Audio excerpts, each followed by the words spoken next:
Assalamualaikum warahmatullahi wabarakatuh. Apa kabar anak-anak? Baik-baik saja? Alhamdulillah, mudah-mudahan anak-anak tetap dalam keadaan baik, sehat, walafiat, belajar di rumah. Alhamdulillah kita bisa bertemu kembali di dalam pembelajaran PAI di minggu ini. Ya, mudah-mudahan anak-anak selalu siap dan semangat. Sebelum kita belajar, mari kita berdoa terlebih dahulu. Bismillahirrahmanirrahim.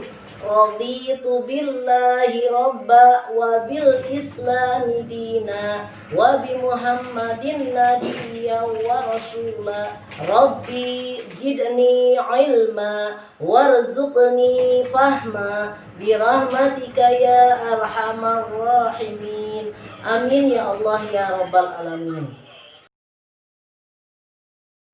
Baiklah anak-anakku, untuk pertemuan minggu ini Ibu akan membahas tentang iman kepada kitab-kitab Allah. Coba sebutkan rukun iman keberapa iman kepada kitab-kitab Allah? Ya benar, rukun iman yang ketiga. Sebagaimana dalam hadis diutarakan, antu'mina billahi wa malaikatihi wa kutubihi wa rusulihi wa bil yaumil akhiri wa bil qadari khairihi wa syarihi. Ya, jadi rukun iman yang ketiga adalah iman kepada kitab-kitab Allah. Kitab-kitab Allah Subhanahu wa taala diturunkan melalui perantaraan malaikat Jibril. Ya, kitab-kitab Allah adalah sebagai pedoman hidup manusia agar selamat dunia dan akhirat. Itu tujuan diturunkannya kitab-kitab Allah. Sekali lagi, tujuan diturunkan kitab-kitab Allah adalah sebagai pedoman hidup manusia agar selamat di dunia dan akhirat. Kitab-kitab Allah itu ada berapa? Ya, benar, ada 4. Ya, kitab-kitab Allah itu ada 4. Yaitu yang pertama, kitab Jabur diturunkan kepada Nabi Daud alaihi salam. Yang kedua, kitab Taurat diturunkan kepada Nabi Musa alaihi salam. Yang ketiga, kitab Injil diturunkan kepada Nabi Isa alaihi salam. Dan yang terakhir, yang keempat, kitab Al-Quran diturunkan kepada Nabi Muhammad Shallallahu alaihi wasallam. Ya. Anak-anak harus ketahui juga, kitab berasal dari bahasa Arab, artinya sesuatu yang ditulis. Sekali lagi, kitab berasal dari bahasa Arab, artinya sesuatu yang ditulis. Kitab diartikan sebagai perintah dan ketentuan yang tertulis. Ya. Sekarang Al-Quran diturunkan, ya, melalui 3 tahap. Al-Quran itu diturunkan melalui 3 tahap. Tahap pertama, Allah Subhanahu wa taala menurunkan Al-Quran ke Lauh Mahfuz. Yang kedua, Allah menurunkannya sekaligus dari Lauh Mahfuz ke Baitul Izzah atau langit dunia.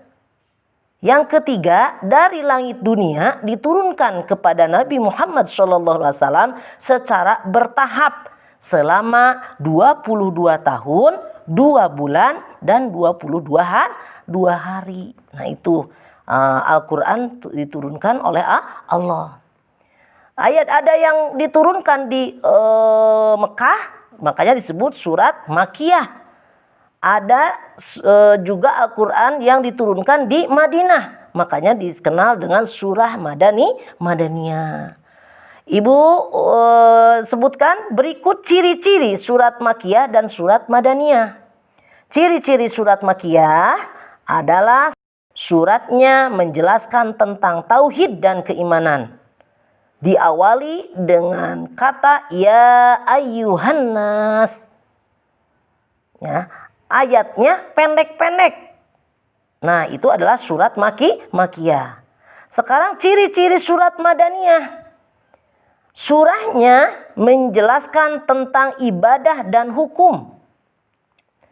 Terus diawali dengan kata ya ayyuhalladzina amanu. Nah, ayatnya panjang-panjang. Nah, itu adalah ciri-ciri surat Madaniyah. Sekarang Ibu terangkan juga mengenai isi pokok kitab suci Al-Quran. Ya, Al-Quran pertama kali diturunkan kepada Nabi Muhammad SAW pada tanggal 17 Ramadan. Ya, melalui perantaraan malaikat Jibril di Gua Hira. Ya.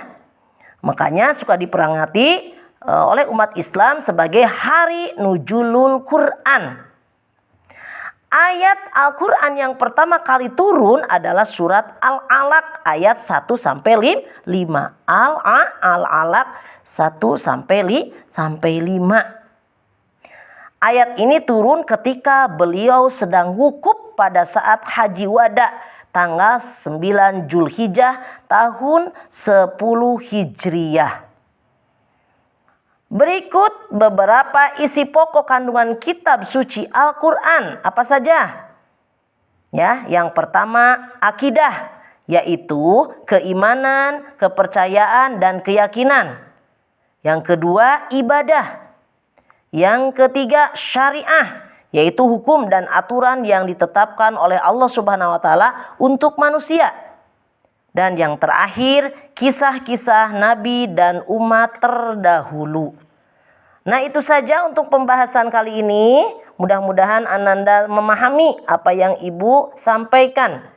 Dan untuk tugasnya silahkan kerjakan uji kemampuan di halaman 49 dan 50. Bagian A dan B-nya saja. Itulah Ananda, tadi pembahasan sudah Ibu sampaikan. Sebelum ditutup, mari kita berdoa terlebih dahulu bersama-sama ya. Bismillahirrahmanirrahim. Rabbi fanfa'na bi barakatihim wahdinal husna bi hurmatihim wa amitna fi tariqatihim wa mu'afatim minal fitani. Amin ya Allah ya Rabbal Alamin. Wabillahi taufiq wal hidayah. Wassalamualaikum warahmatullahi wabarakatuh.